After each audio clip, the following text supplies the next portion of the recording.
What is up? Thank you for coming to my channel, Prison POV.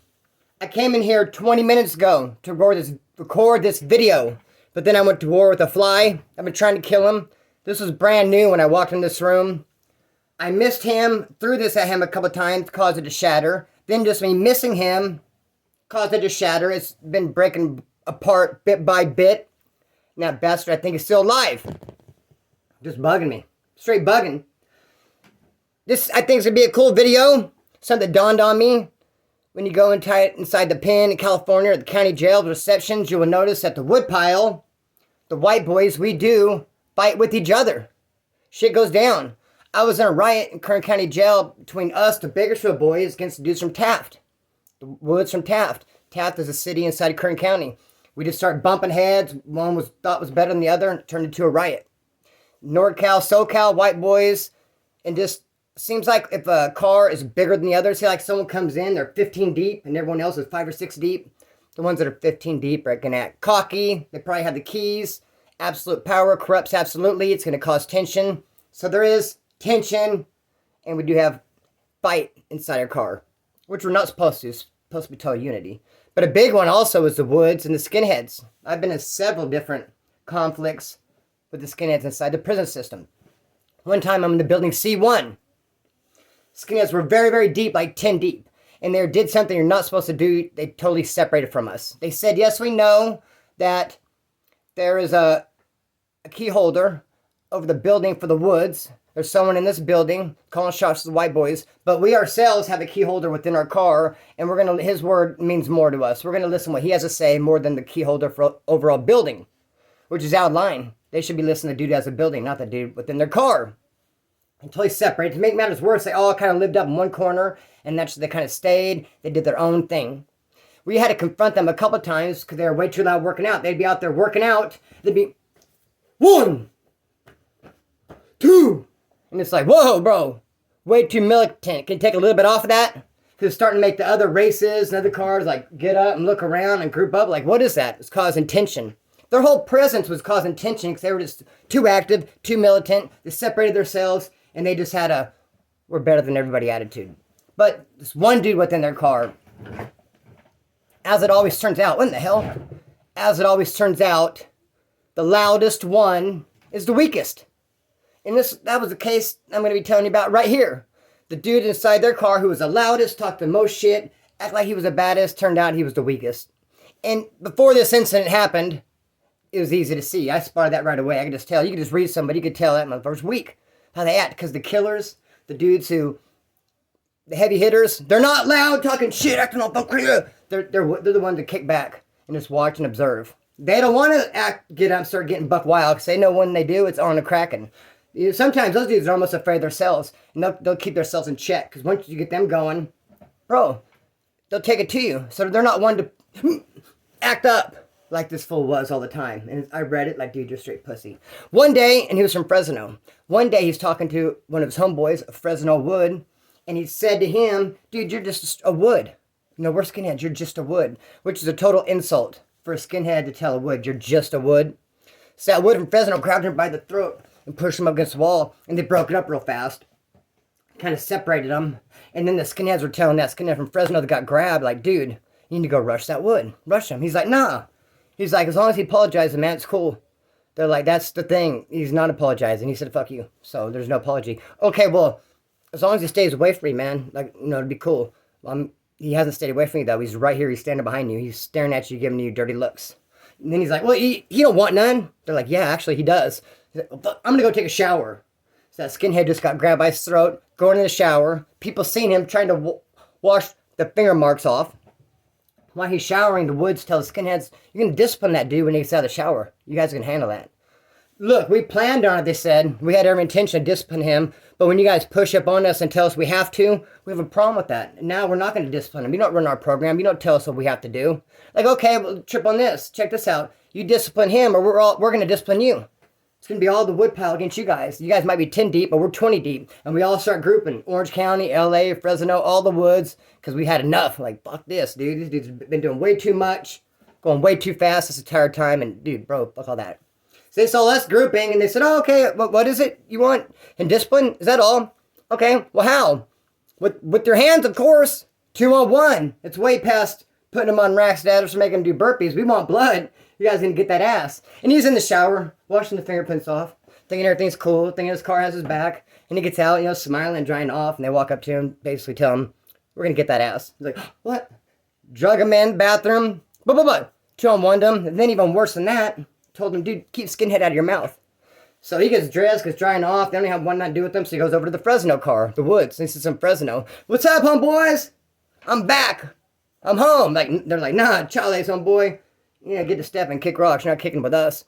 So he just went to the front row of the TV room and just, oh, cool. X-Files. That's what he get for acting way too hard for the yard. Another situation, man. Wall School reception, C1 again. This time I happen to have the building. The only time I was in a leadership position in a prison, whether it be reception or mainline, it's only time. I've had the keys, leadership position several times in the county jail. This only time in prison. What happened was I get there, homeboy Giant has the keys. He's going to leave. He's going to leave this dude. Bam Bam. I gotta say that because there's several Bam Bams from Bakersfield. Everywhere else, a common name. I don't care for this dude, though. I tell Giant, who's a good friend of mine, I go, don't leave him with him, fool. What are you leaving him for? He would lay on his rack and read his Bible and be like, the book of Daniel and Revelations and be all these, prophecies being fulfilled and all these conspiracies, which is cool if you're getting in the Bible. But then the next day, he'd be politicking hardcore in the yard, making knives, wanting to politic the next day, back in his bed, book of Revelation. It was like, dude, unstable, homeboy. You're like a glass of water, brother. It was this. His whole, how he moved, his get down was this, I don't like a stilo. I told Giant, no, fuck that, give him to me. So Giant said, hey, never mind, I'm going to give him Splinter, which is kind of a slap in the face to him because once someone already says the keys are yours when I leave, then they say, no, never mind, they're not yours, they're this guy's. Made him feel some type of way, like, what, why is Splinter better than me? What do you mean, you're going to take it from me now, give him to Splinter? So he's talking shit. So I rushed him. We just had like a little wrestling thing. In my head, I was like, dude, if you could pin me, if you could take me, I'll relinquish him, the keys are yours. I pinned his ass, I got him. Then his homeboy, Spoon Dog, was talking shit, because they're both from Oildale. We call him Spoon Dog, because he always walks up, let me use your spoon, dog. Can I use your spoon, dog? I called him Spoon Dog. My dogs always pick the worst time to start barking. Quiet, guys! So, Spoon Dog started rushing me, but I saw him coming. And I kind of hid behind a bunk. And he came around like this, and I got his ass. And it wasn't a cheap shot, but he didn't see me coming. But he was trying to creep up on me as well. I pinned his ass. It was all love. I got the keys. But, again, there's this group of skinheads, about 7 deep. They weren't as bad as the first group as far as separation. This group, in this story I'm telling you about, they messed with us more. We would kick back together and talk and had a lot more. They were not nearly as separated as the first car, is what I'm trying to say. They would blend with us a lot more. But they were still hardcore on that skinhead trip. And again, the dude in their car, the loudest, one acted so hardcore, was the weakest. And what happened to him, one of his own skinhead buddies straight told him, shut up, bitch. And he's like, didn't even do nothing. And they kind of just swept it under the rug. And then we even went and told some of them, dude, you should make them fight. You should make that dude get down. They straight call him a bitch. That's fighting words. No, we don't want to bring that tension in our car, us fighting between us. No, we're cool. We swept it under the rug. Got him to shake hands on it. It's like, shook on it. Hey, bitch. Shake. Thank you. No, so I don't know how they shook on it, but they squashed it. And then what happened, how things went south, is we were in C1. There's no bulldogs. There's bulldogs in C3, C4, and C2. And the skinheads in C1, where I was at, knew that there were skinheads in C2 programmed with bulldogs, which is a big no-no. They start shooting them kites. Handle that. You guys need to rush the bulldogs ASAP. What are you guys doing? Rush the bulldogs. And they were sending kites back saying, come over here and lead from the front. It's real easy to write kites telling us what to do. Why don't you come over here and show us how? If you know so much about Russian bulldogs, come over here and school us on it. Lead from the front. Stop shooting the kites, bossing us around. So he said, all right, well, it's on the Kraken. It's on site. You guys are no good. And you're out of line and you're foul. You shouldn't be programmed with them. Well, there's a youngster over there, a first-termer, never been to prison, a new skinhead, probably 18 years old. He's seen all this go down. The kite riding, the thing with the bulldogs. He's like, well, I don't want to be over here with the bulldogs. I just don't want to be over the bulldogs. It's that big of a deal. It's that much trouble. He went and told the cops, I can't be here no more. I don't want to be around the bulldogs. I'm going to have to go. So the cops rolled him up. And since I had the keys to building C1, and the cops had to roll up a white boy to make room for him. And he called me and told me, hey, pick a white dude to send to C2, because I got to bring a dude from C1. Pick a white dude to go to C1, C2, because I got to bring one over here. who said he couldn't be there no more because of bulldogs. I'm like, what? So you have a dude over there rolling up because of bulldogs? Like, yeah. Like, oh shit. So we know this dude's gonna get handled as soon as he gets here. So I say, okay, take him. Dude was pissed. Splinter, why are you making me go? Just go, brother. Anyway, dude comes over, finds out he's a skinhead. We said, your comrades are upstairs. He goes walking up there and telling him the story about, hey, then he give him a chance. They just start laying into him. Beat the freaking dog shit out of him. Kicking him in the face, everything. He was gushing blood. They were holding him up where he couldn't fall down and just fucking bombing on him. And the dude who was doing the most and being the loudest and making all the noise was the guy that got called a bitch and didn't do nothing. And yet here he is. They're jumping this dude, and that's the dude doing the loudest and doing the most. Dude, you're a fucking straight lame. Someone called you a bitch. You didn't want to fight 1-on-1. Here you are 7-on-1, and you're putting all your effort into it, making a big show of it. So us Bakersfield boys, the Woods, me and my homeboys saw that go down. They're like, no, hell no, fuck this. We took our shirts off. We're just getting ready to just rush the skinheads. When they finally started beating off the dude, I went and grabbed him, handed him a towel, tried to clean him up. He was like real skittish. I was like, just go talk to the cops. You got to get out of here. And he went left. We're like, but we're going to go rush the skinheads. But the main skinhead shot caller was from Bakersfield. So we're kind of cool to him. And he came up, dude, what's up with you guys? How come you're like, looking like you're going to rush us? You're getting ready to surround us. Your shirts are off. Like, what's the problem? We don't appreciate what you did to that youngster. It was overkill. And then the dude leading the charge, the dude who was the loudest and toughest, was someone who got called a bitch yesterday. And here he is, beating the shit out of some dude 7-on-1. Fuck all that. Like, we feel like just rushing you guys. If you guys want to dance, if you guys want to get busy, let's do this. Like, no, we had to handle it. We had to handle it. Like, yeah, but you did too much. The only way this is going to go away, we said, look, you got to smash that dude. You got to smash that dude that was called a bitch, man. You guys can't let shake on it and be cool or sweep it under the rug. Like, nah, he obviously wants to fight. So they went over there to beat the dog shit out of him. Good, thankfully. I was glad to see it. But they did that one youngster kind of dirty, man. I think. Be that as it may. So one time I'm on a bus, man. I'm on a bus. And how it is, I'm in pretrial. You're hoping to see someone. I'm in Kern County Jail in pretrial, in the cells. You're hoping to see someone from the farm bring tobacco because you go to court with them. And that's what those dudes do on the farm. They bring pouches of tobacco and they give to the dudes in pretrial. That's what they do. So, I'm a pretrial on a bus. I'm waiting. I'm going to see some dude from the farm. I'm going to get some tobacco. I notice there's a skinhead, and I'm assuming he's in D-pod because I see he has a red band. I'm in H-pod. Skinhead's talking to another skinhead. I didn't really talk to them that much at all.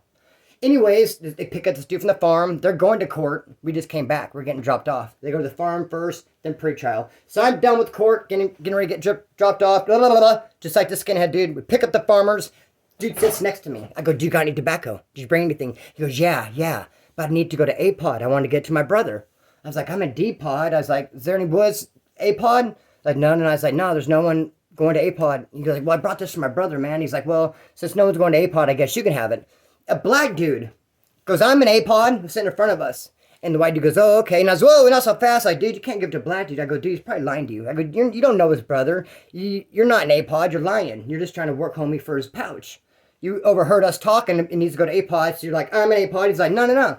He goes, who's your brother? And dude said, Brian. He goes, oh, Brian. He has red hair. He has a tattoo like this. He does this and that. Even said what his charge was. Black dude even knew this dude's brother's charge. He's like, dude, he's in my block, A3. Here's my name. Showing his wristband. I'll take it to him. So the white dude goes, all right, cool. Hand to the black dude. I mean, I wanted the pouch for myself. But he came on there wanting to bring it for his brother. His brother was looking at it a long time. I can respect that. Him wanting to get some tobacco to his fucking brother. And I couldn't get it to him. This black dude can. Let his black dude take it then. Skinheads are pissed though. Hey, dude. Talking to me. Hey, Wood. I was like, what's up?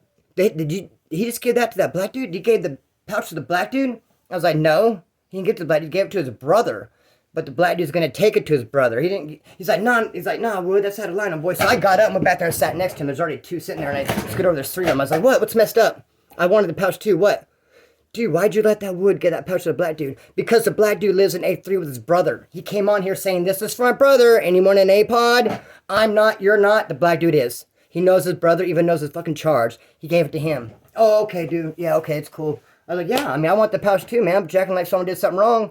Fuck you, Oh, yeah, it's all good. So then they let everyone off. They let us off in pre-trial. They let us onto a big holding tank. Everyone from the different pods, A, H, D, don't matter, and they come get you one at a time. D-pod, take them out, H-pod.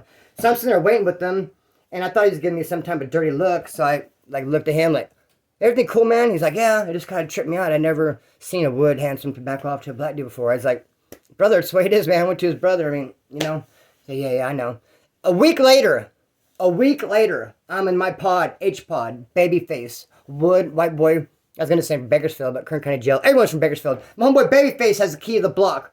All of H-Pod. I'm at H5. Babyface gets a kite. And it says, that dude Splinter let the blacks punk this white boy for his tobacco on the bus. We think he should be stabbed, removed, fucked up, get his ass beat, stomped out. He straight let the blacks punk this white dude for his tobacco. They just laughed at it because I already came and told them the whole story. And they know me better than that. Ain't no one getting punked. Not in front of me. White, black, brown, polka dot. But I already came back and said, dude, this skinhead was all tripping. And the dude came on and told him the whole thing. But it's funny how that dude tried getting me all stabbed, wanted to shoot a kite on me. When last time I seen him, the holy tank, he's like, yeah, that's cool. He was like disappointed he didn't get it, but he's like, and I had to tell him a couple of times, like, bro, he's going to his fucking brother. The dude knew his charges even, knew he had a tattoo, knew he had red hair, bro. He knew him. So, I mean, yeah, he still trying to get me, bro. Jackass. See how Kris could be in politics, man? It's bullshit. But dude, trip on this, man. Hey, so,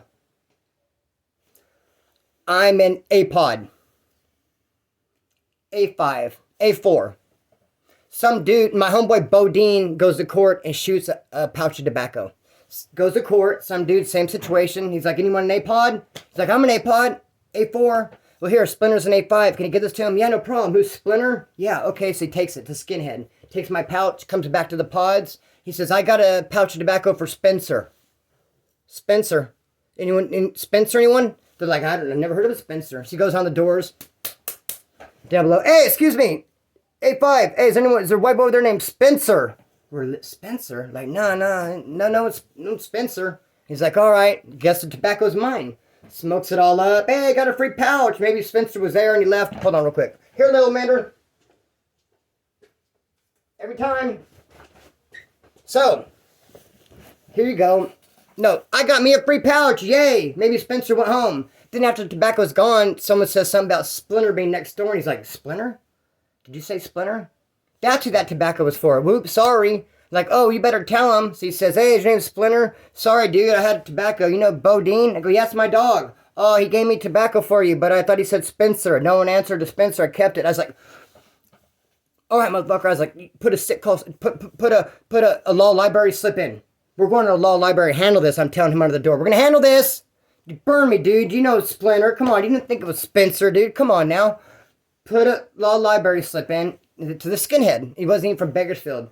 He's from Orange County or somewhere. Oceano. I don't know. Somewhere else. Hang on a minute. Damn it.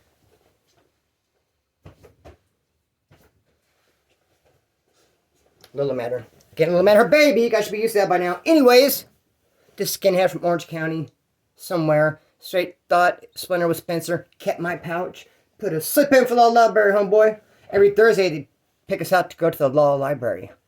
They had shot me a kite and said, Splinter, this dude's a lot bigger than you. I'm like, dude, I don't care. Don't get him up with this dude, man. We get out there. This guy is so freaking big. It's the biggest dude I've ever seen. He had overalls on. They couldn't even find pants for him and normal shirt. And we were wearing brown clothes for pre-child. He didn't have brown. He had a purple shirt, a purple t-shirt. And we don't have t-shirts. We have like the V-necks and overalls. And he was big as hell.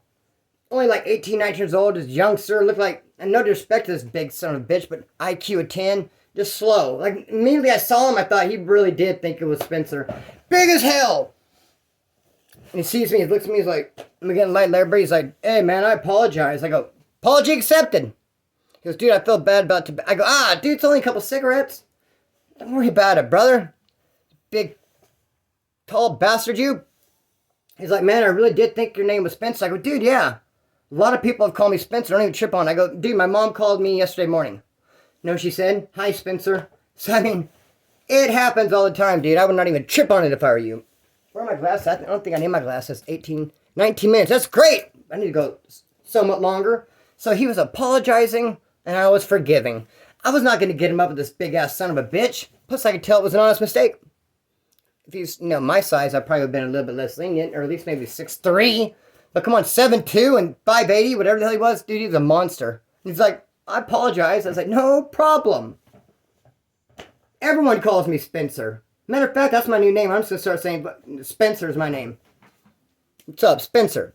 So, I forget that guy. But about tobacco, man, and the pouches. And this dude from Bakersfield, Nazi lowrider named Rambo. He has psychotic on his forehead. But it's spelt wrong.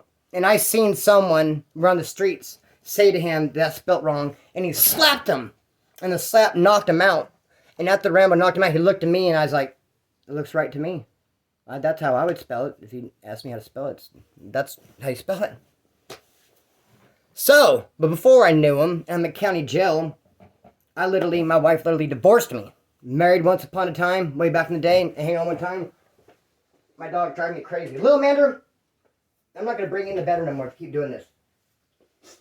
She throws her baby off the end of the bed. No, not going to. She's trying to force me to play catch because I don't want her jumping off the bed. Even though she could, I don't like her jumping off the bed. That's why I try to keep this chair clear. Sometimes I put my shoes and stuff on it because she uses this bed to jump on the chair. But she can't, to get down. But she can't because I got the phone on the chair. So she throws her baby over and goes to the edge, acts like she's going to jump down. No, and I'm going to get up and pick her baby up. And then she takes and runs over there. Then I see her walk over it with it in her mouth, sit down, boop, throw it over the edge. And then look at me like, oops. So, my wife divorces me. Go to court and call me to court. I think I'm going to go. I know the whole deal about when you go to court, you're supposed to take tobacco. I do it all the time. I mean, a cool little routine too. Because you have to hoop it until you go in there and you hoop it and they strip search you. And then they put the shackles and everything on you. Then you go into the bathroom and you unhoop it and put it in your sock. And take a part of the glove off. Put 5 fingers on. You take 1 finger off, put it in your sock. That way you don't have to try to shit it out on the bus. It's ready. You get it on the bus, you just hand it and pull it out of your sock. I know. I've done it tons of times. I know the program. When you go from the farm to pretrial to court, take a pouch with you or the homeboys might beat your ass around the bus. But me, I'm going to go on a special van because I'm going to like a different court for divorce court. I'm not going to misdemeanor. I already got my time. No felony. I'm not going to the criminal court. I'm not going to see the homeboys. I'm going to like superior divorce court. Whole different thing. I won't even see nobody. I'm probably the only dude to get divorced today, I would think, because there are 5 other guys looking at divorce today. Just me? Okay, so I thought. So they call me down there. I go and get in line. They shackle me up with everybody. I didn't take no tobacco. Bus pulls up and they start calling their names. They call me, get on the bus. I'm like, no, I'm going to divorce court. Like, no, you get on this bus. I'm like, no, because it's supposed to be a different one. I'm supposed to take a van. Like, no, you get on this one. You're going to go on the same bus. And I was like, fuck, dude. Then I'm thinking, well, fuck them, dude. If someone has a problem with it, I'm just going to say, I'm getting divorced. I'm not in the mood for your shit. Then I got myself pumped up like, no white boy better not ask me for no tobacco. I'm not in the mood, dude. I'm getting a divorce today. Hello? I'm not thinking about you. So I sit down, kind of get myself pumped up. And I go, fuck these guys, man. I'm worried about myself, dude. And then I see Rambo, of all people, get on. Psychotic, spelt wrong. Big as fuck, crazy looking. Comes, sits right next to me. Brings some tobacco. I was like, no, I didn't get a chance to the guy. And then he starts, any of you white boys got tobacco? And no one said anything. He's like, you guys are a bunch of sorry motherfuckers. And I was like, and I was still going, with this, what happened was, and he turns to me and I was like, divorce. So I could really kind of get, I was like, divorce. He's like, oh, brother. I was like, divorce. I was like, these sorry, weak-ass woods can't even bring no tobacco, and I'm divorced. Then they end up letting them all off, and I went and got my divorce, and I seen him on the streets, and he remembered me. I hooked up with my homeboy Ghost, Southsider. Met him in the county jail, hooked up on the streets. Let's go to Southgate, go to this pad, boom. There's Rambo. He's like, oh, I remember you didn't bring no tobacco and shit. And we ended up hanging out. We hung out a lot longer, because I had a car. And he wanted me to drive him around, do all kinds of crazy shit. And it was kind of hard to be like, okay, I'm going to go now. Like, why, brother? He, like, took offense to it. Like, what's wrong? You don't like hanging out with me? Aren't you having fun? We're doing this and that. Like, well, I took it to rob 4 people yesterday. It's borderline sketchy. I don't know. I don't really trip on it, but I did, yeah. No, brother, don't leave. And I finally just had to leave. You know what ended up happening to him? He ended up getting 25 to life because the dude who he started kicking it with after me, who was driving around, because he didn't have a car. He needed someone to be driving around, rolling around with him. The dude after me, who's, yeah, I'll drive you around. This dude had a truck. Rambo said, let me take your truck. The dude's like, no, take anywhere you want to go, but you can't take my truck. So Rambo stabs him a couple times. Here's the keys. I'd hate to think he'd do that to me. I doubt very seriously would have. If he would have said, let me use your car, I probably would have said, all right, man, fuck it. Drop me off over here. Be back when you can. Just a car. Who gives a fuck? I'm already absconding on my way to prison. When I went back to jail with that car, I went and broke into all these cars. My shit was totally filled up with tools and all kinds of shit. And then I pulled out of this alley. All these sheriffs started chasing me. I ran from them. I don't want to tell the whole story. But I pulled in this alley and went jumped, ended up getting caught. And my dad came and got my car. And he's like, what in the hell? You have fucking everything in that motherfucker but Willie Nelson's pillow. I was like, yeah, I know. He's like, where'd you get all this shit? And friend gave it to me. But other than that, man, what have I got to say? Oh, man, I wanted to cram the story in. This fucking thing better not die. I'm going to cram the story in. I don't care if it dies. Fuck it. It's been dying like at 27, 28 minutes. I knew this dude, man. I seen him at Wasco Reception. They push these big carts that have the food in them. If you're lucky enough to work in the kitchen, you might be one of the dudes to push it. Well, someone saw him and was like, "You motherfucker!" and start chasing him. He was running around the thing. We were all laughing because he was like doing like a figure eight. He was running around this one. He was like running around all these carts, like, and the dude's like, "Come here, you motherfucker!" And finally the cop saw it, like, "Hey, no horse playing." But it wasn't horse playing. He like got in line and went back like, "Shoo!" And everyone's like, "Dude, what's up with you, pussy?" That dude was clear chasing. He's like, "Oh no, he wanted to. He told me that he was telling me that my shirt was untucked." He was, "No, motherfucker, he's coming after you to fight you, and you're running from him." "No, that can't be it." Then later, the dude who ran ended up at Wasco, A-Yard, main line. And I remember everyone making fun of him because he has a kind of like a stupid nickname. So everyone making fun of him. Then he must have gotten in trouble, went to a level 4.